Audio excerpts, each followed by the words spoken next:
Alors le professeur Jarmundowicz en Pologne a réalisé, lui, chez 2 patients, un essai de phase 1 en utilisant toujours la même technique des cellules olfactives engainantes. Il a fait donc 120 injections de 25 000 cellules au essai. Donc là, c'est récent, c'était en 2000, donc on n'a pas encore vraiment les résultats. On a les témoignages des 2 patients qui ont des petites récupérations, mais pour l'instant, c'est pas vraiment probant. Alors Wise Young, c'est un neurochirurgien américain d'origine chinoise qui travaille depuis très longtemps dans la recherche sur les lésions de la moelle épinière et qui est persuadé, comme nous, qu'on va trouver une thérapie pour guérir la paraplégie. Ça prendra le temps que ça prendra, mais on va y arriver. Et il y a eu énormément de progrès depuis ces dernières années, d'ailleurs. Et donc, ce professeur Wise Young, comme il est d'origine chinoise, il a développé un réseau de centres de recherche en Chine, le China SCI Net. Et ce réseau est très actif et c'est très intéressant parce que ils vont utiliser différentes méthodes de thérapie, différentes, donc les cellules souches, des cellules olfactives engainantes, des cellules souches prélevées sur la moelle osseuse, des cellules souches embryonnaires, etc. Donc c'est très intéressant sur le plan de la recherche. D'autre part, ce qui est intéressant aussi en Chine, c'est que ils n'ont pas le principe de précaution qu'on a nous en France. C'est-à-dire qu'au niveau éthique, c'est peut-être pas, ils n'ont peut-être pas l'éthique qu'on a en Europe et en Occident, mais par ailleurs, ça permet peut-être de faire des découvertes qu'on ne fera peut-être pas en Occident. Donc ce réseau chinois est maintenant en cours de fonctionnement. Ça marche déjà depuis 2 ans. Et le professeur Wise Young a développé aussi un réseau équivalent aux États-Unis. Donc là, c'est très prometteur puisque si la Chine et les États-Unis travaillent main dans la main sur ces recherches, ça peut aller très vite.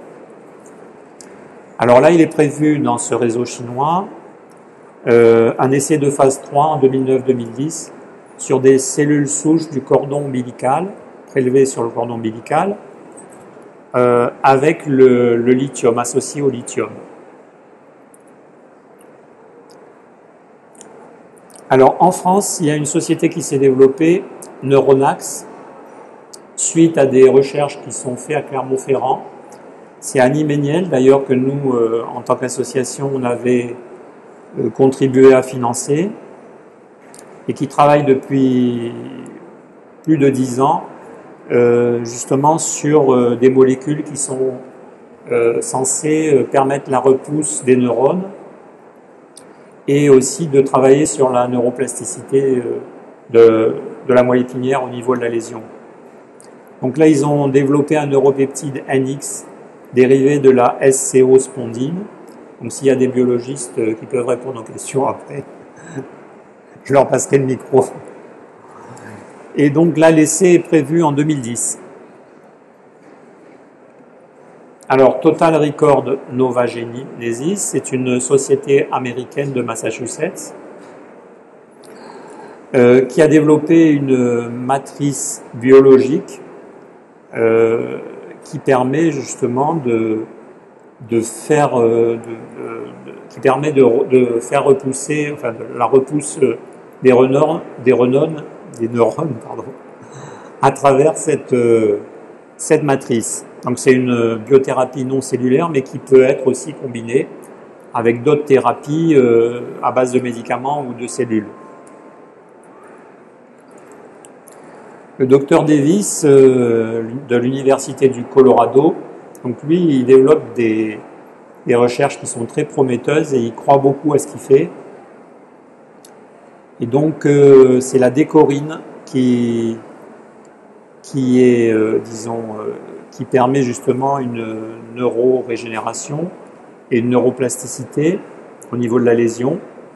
Et des essais en 2010 sont prévus utilisant la décorine et les cellules GDA-BMP. Donc les cellules GDA-BMP, ce sont des astrocytes qui éviteraient la douleur après la réparation. Parce que, évidemment, toutes ces thérapies, on imagine que s'il y a un retour de la sensibilité, eh ben, ça peut provoquer évidemment des douleurs chez le patient.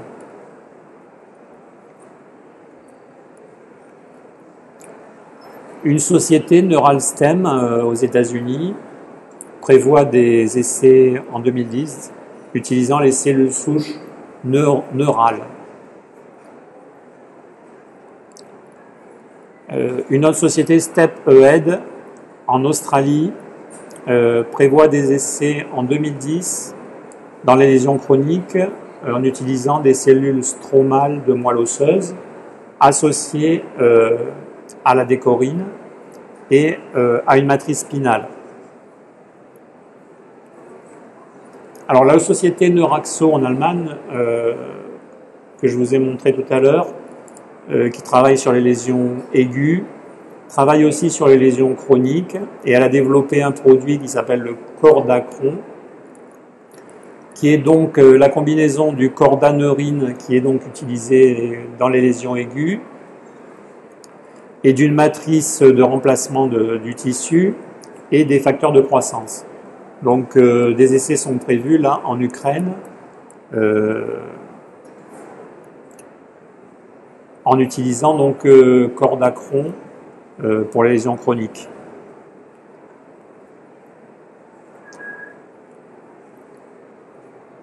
Alors, l'association Neurogel en marche en France, je ne sais pas si vous en avez entendu parler, est promoteur d'un essai.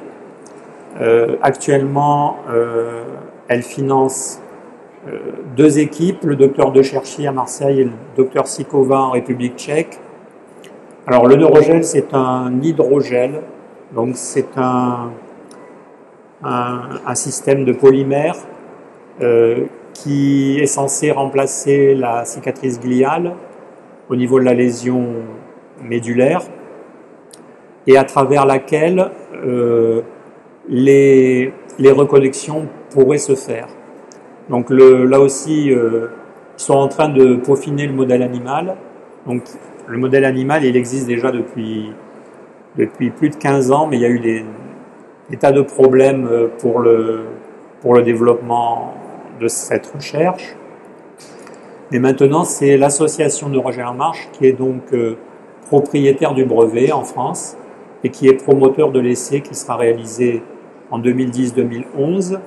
Et donc là, il y aurait le neurogel en combinaison avec deux hormones qui sont l'EPO et la progestérone, qui sont donc des hormones qui facilitent la repousse axonale.